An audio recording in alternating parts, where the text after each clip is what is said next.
Hej, jeg hedder Martin, og jeg er fysioterapeut her på Aalborg Rygklinik. Her på klinikken der kommer der rigtig mange patienter med diskusprolaps, og mange af dem spørger om, hvorfor har jeg fået den her diskusprolaps? Og bagved det spørgsmål, der ligger der en sådan grundidé om, at grunden til, at de har fået den her prolaps, det er fordi, de har gjort noget dumt eller noget uhensigtsmæssigt. Men sådan er det ikke altid.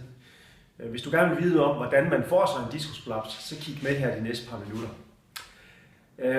Herover der har jeg tegnet en ung diskus, og det der kendetegner en ung diskus, en ung brudskive, det er, at den har en blød kerne.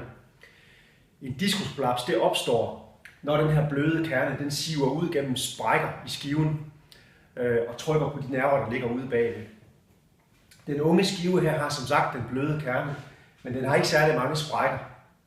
Hvis vi går over i den anden ende af livet her, så har jeg en gammel diskus her. Og gammel i rygmæssig sammenhæng, det er sådan, når vi er henne på den anden side af 55 års alderen. Den har masser af sprækker og revner, men til gengæld så kernen inde i brudskiven, den er ikke særlig blød mere. Så de gamle brudskiver her, de får ikke prolapser, de har revnerne, men de har ikke den bløde kerne.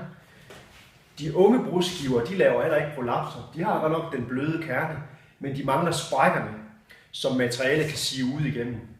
Så derfor dem man ofte ser diskusprolapser hos, det er mennesker midt i livet, det er de midaldrende. Og det vil sige sådan fra, ja, nu skal jeg passe på, hvad jeg siger, men i diskusmæssig sammenhæng, der er man midaldrende, når man er et sted mellem 25-30 år og op til de her 50-55 år. Og det, der er godt ved den midaldrende diskus, hvis man kan sige det på den måde, det er jo godt for min forretning. Det, der er godt, det er, at den har en masse sprækker og revner, og så har den stadigvæk den bløde kerne. Så en af grundene til, at nogle af jer har fået en diskusprolaps, det er simpelthen, at I er nået til midten af jeres liv, og så har brudskiven i stand til at lave en prolaps. De to andre ting, der har stor betydning for, om man får en prolaps, det er ens gener. Hvis dine forældre eller dine søskende har haft en diskusprolaps, så er din risiko faktisk 6 gange større. 6 gange større. Hvis du behandler din ryg rigtig dårligt, og det vil sige, at du arbejder meget i nogle uhensigtsmæssige arbejdsstillinger, det kan være nogle foroverbøjede stillinger, eventuelt med nogle tunge løft langt væk fra kroppen, så øger det faktisk kun risikoen for en prolaps med 1,5 gange. Så det betyder altså meget mere, hvem du deler gener med, end hvad du udsætter din ryg for. En af de ting, du så kan gøre for at mindske risikoen for at få en prolaps, det er at sørge for at få noget motion i din fritid. Det motion, det gør, det er, at den hjælper brudskiven med at reparere sig selv.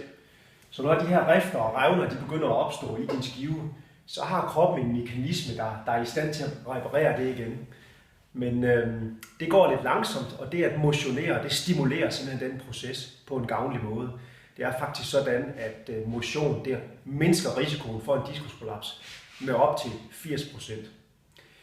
Vil du vide noget mere om, hvad du skal gøre ved lige den diskusprolaps, du har, så er du velkommen til at kontakte klinikken. Tak fordi du kiggede med.